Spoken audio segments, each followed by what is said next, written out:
shit! Floopy goober motherfucker! This video is going to be a bit different from my other videos in that it's not gaming related. It's about music. I listened to a lot of albums in 2021, a lot of new releases, and I found a lot of good albums that I really enjoy and that I kept going back to. I wanted to share these albums with you guys so maybe you can find a new album that you enjoy or maybe just a few songs. I've also made a Spotify playlist with my favorite song from each album, so you can just throw that on if you'd like. So anyway, here are my top 31 albums of 2021. Done more, worse, I paid for it. I need to be scorned by the Lord. At number 31, we have Half God by Wiki. This album shows Wiki using the new sort of lo-fi sound that emerged recently from rappers such as Navy Blue, Mike, and Earl Sweatshirt, but Wiki still maintains his distinct rapping style and New York lyrics that make him stand out. While there aren't too many high points on this album, it feels well crafted and it's very consistent.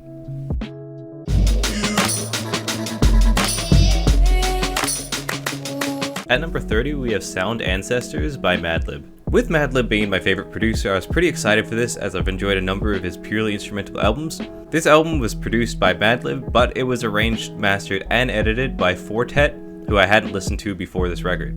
I thought this album was good and worked well as music to listen to in the background, but it's not as exciting as Madlib's usual production. Nevertheless, it's still a worthwhile listen if you are into instrumental hip-hop music. My knees hurt when I grow. And that's a tough pill to swallow. At number 29 is By the Time I Get to Phoenix by Injury Reserve. I've really enjoyed Injury Reserve's discography, and their self-titled album from 2019 was my favorite album of that year. After hearing both the singles for this album, I was really excited to hear this group going in yet another direction, with this album seeming to be even more experimental than their last. While I think this album is very interesting, it never fully clicked for me. There are definitely some really cool sounds on this album though, like the beat in Superman That, and the intro to Smoke Don't Clear. But there wasn't enough for me to go back to the album. I think it's definitely still worth listening to if you're interested in anything experimental within hip-hop.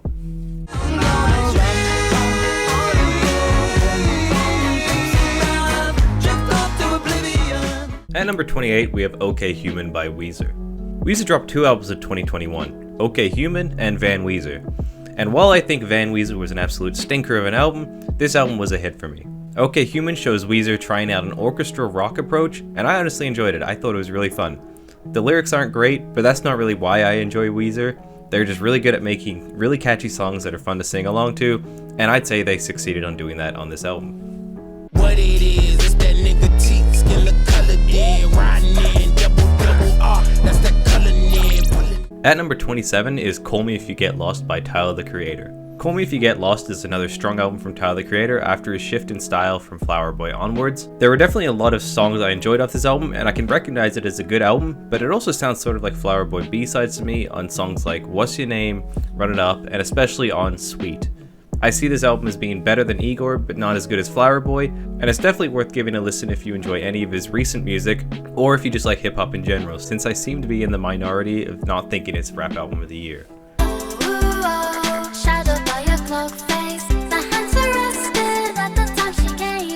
Number 26 is Civilisation by Kero Bonito. This album is a collection of songs from the group's two Civilisation EPs from 2019 and 2021. I'd say it's their most electronic record yet. While it's only 7 tracks long and could probably benefit from being a little bit longer, it's still full of fun and catchy songs that you can usually expect from Kero Bonito. But I wasn't raised to trust, grew up in the days of lust.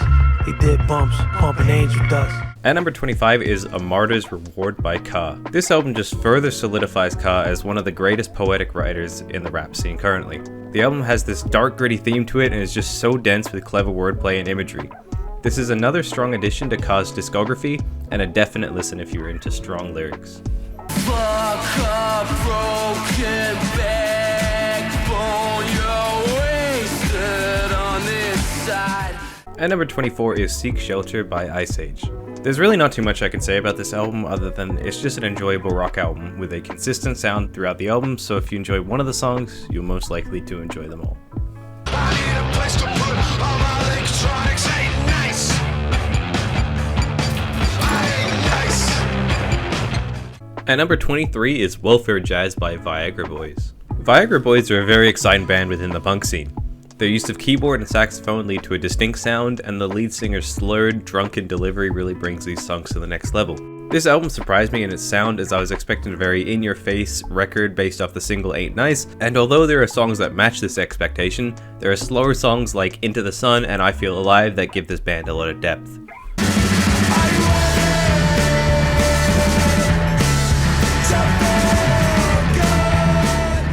At number 22, we have Drunk Tank Pink by Shame. 2021 was a very strong year for the British post-punk scene, and this album was no exception. I found out about this album before it came out, as I was a big fan of their singles Snow Day and Nigel Hitter, but I didn't give the album a full listen until near the end of the year, and I regret doing so because this album is full of great songs and consistently strong throughout.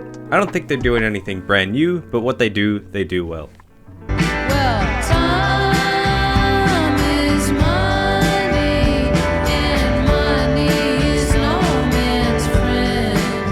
At number 21 is Things Take Time by Courtney Barnett. Courtney Barnett is an artist that, while she has made songs that I really enjoy, I've struggled to get into her albums as a whole. However, this was an album that finally clicked for me. This album is consistently strong across the board. I love the lyrics and her delivery that is halfway between singing and speaking, as well as the soft instrumentals on a lot of these tracks. Okay, you're coming past in my brand new whip. Baby, beat me in the scope. If I'm gone, don't trip. At number 20 is The House is Burning by Isaiah Rashad. This album was a long time coming after the hype from Isaiah Rashad's last album from 2016, The Sun's Tirade. This album struggles from trying to combine songs outside of Isaiah Rashad's normal style, like From the Garden and Lay With Ya, with songs that are in his typical laid-back style like Dark Side and Headshots. It does, however, have enough high-quality songs that it is a worthwhile listen to. While I don't think this album is at the same level as its previous records, or that it matched the level of hype expected after a 5-year wait, I still think it's a really enjoyable collection of songs. I am the prophecy. I did not come for nothing, and nothing came from me. I took your name in vain. I beg your refugee. At number 19 is Crawler by Idols. Ultra Mono was one of my favorite albums of 2020, so of course I was really excited for this album. The singles didn't really interest me, but hearing them in the context of the album really brings everything together. This is a slower album than Ultra Mono, but still contains the aggressiveness that made me love Idols on songs like The Wheel and Stockholm Syndrome. But they also blend them with more relaxed songs like Progress and The End of Car Crash. While I didn't enjoy this as much as I did Ultra Mono, I still think it's a really strong album. Do everything and feel nothing. Wristband, theme park, scratch card, lanyard. At number 18 is New Long Leg by Dry Cleaning. When I first heard this album, I didn't really enjoy it, but when I listened to it walking home on a cold dark evening, it really clicked. This is a cold album. The lead vocalist's dry spoken word delivery and the guitar riffs that complement it create this depressing atmosphere, but in an interesting way that isn't really done by any other bands. The lyrics feel very much like the inner thoughts of the vocalist and fit perfectly with the sound of the album. Don't mind if I do. Don't ask for it. At number 17 is Wink by Chai. This album by the Japanese rock band shows them going for more of a pop style and leads to a super fun, catchy album. There's just something about their voices that I find so interesting, and they really utilize it in songs like Donuts Mind If I Do or Wish Upon a Star.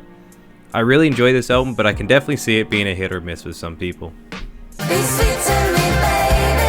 I wanna believe in you. I wanna believe in something. At number 16 is Jubilee by Japanese Breakfast. While I really enjoyed the singles, it took me a while to fully appreciate the album.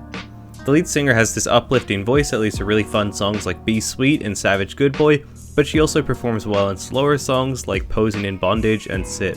The instrumentals are well crafted and they complement her voice in each of these songs. And that was over in the cold rays. The teeth chatted over the cold drink. The yeast wrestled over the whole grain.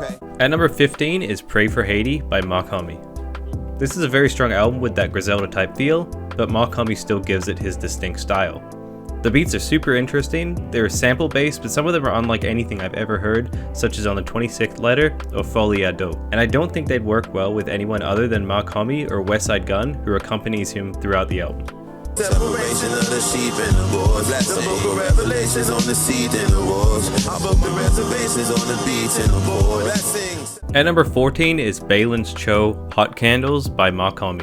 This was Mach second release of the year, and it's close to an EP, but it's definitely strong enough to mention. Mach gives the same level of performance as he does in Pray for Haiti, but I find the production to be more fun. I found myself going back to this album a lot more than Pray for Haiti, and that's why it's higher on the list. Losing my At number 13 is Bright Green Field by Squid. Squid have jumped right into the indie scene with a powerful and distinct debut album, which to me sounds like an angry indie version of the B-52s. Their lead single Narrator was a great introduction to the band and a highlight of the album. While this album has a great unique sound that I really enjoy, it unfortunately struggles due to a lot of moments on the album where songs are unnecessarily dragged out with uninteresting bridges and outros. If this album was more condensed, it would be a lot higher on this list, although it's still interesting enough to be at number 13.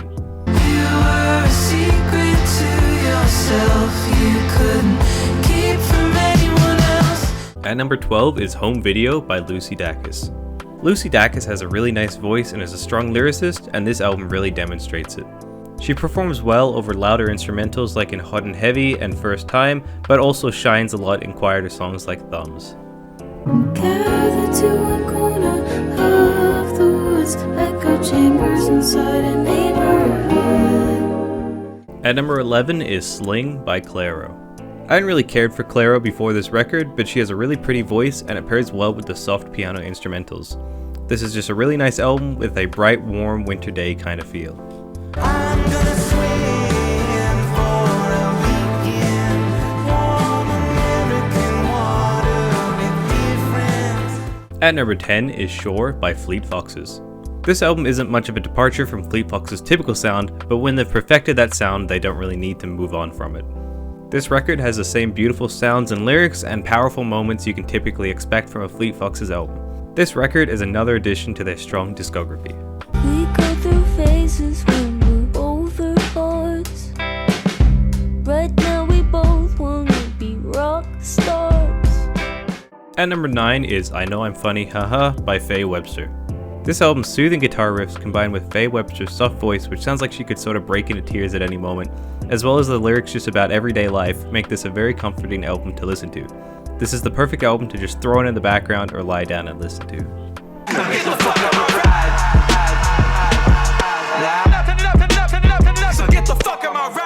At number 8 is Roadrunner, New Light, New Machine by Brockhampton. To me, this album feels like a perfect balance between their recent style seen on Ginger and their original Saturation style, which made me originally fall in love with them. This album has a good mix of banger songs like Buzzcut and Don't Show Up the Party, and low-key songs like What's the Occasion and When I Bowl.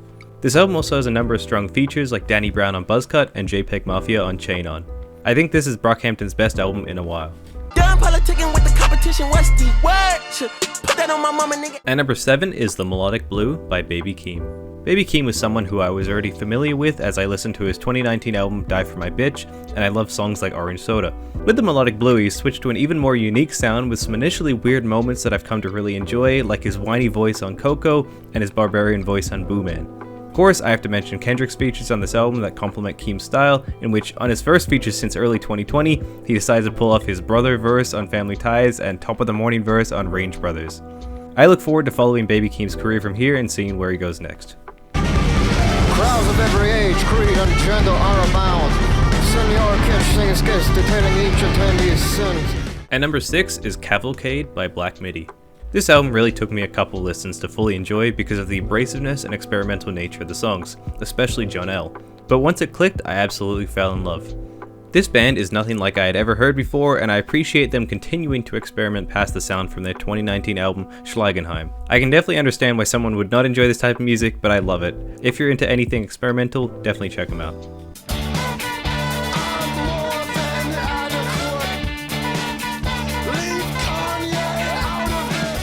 At number 5 is For the First Time by Black Country, New Roads. Although there have been a number of comparisons to bands like Arcade Fire or Slint, Black Country New Road feels very new and fresh to me, and have really made a name for themselves very fast in the indie scene.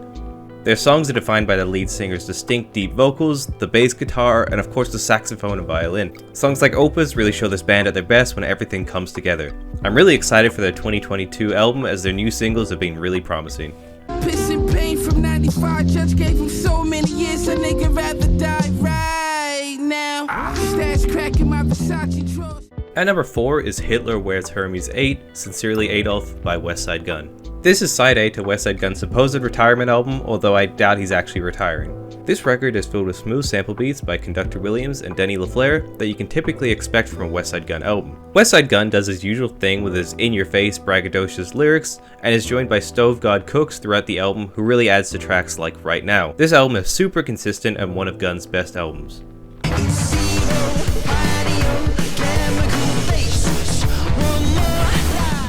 At number 3 is Shiga, The Sunlight Mound by Psychedelic Porn Crumpets. Psychedelic Porn Crumpets makes some of the hardest hitting psychedelic rock songs you can get. They just have so much energy and the album is full of catchy lyrics and banging guitar riffs. I think this is probably their best album yet, and if you're into high energy songs, check this out.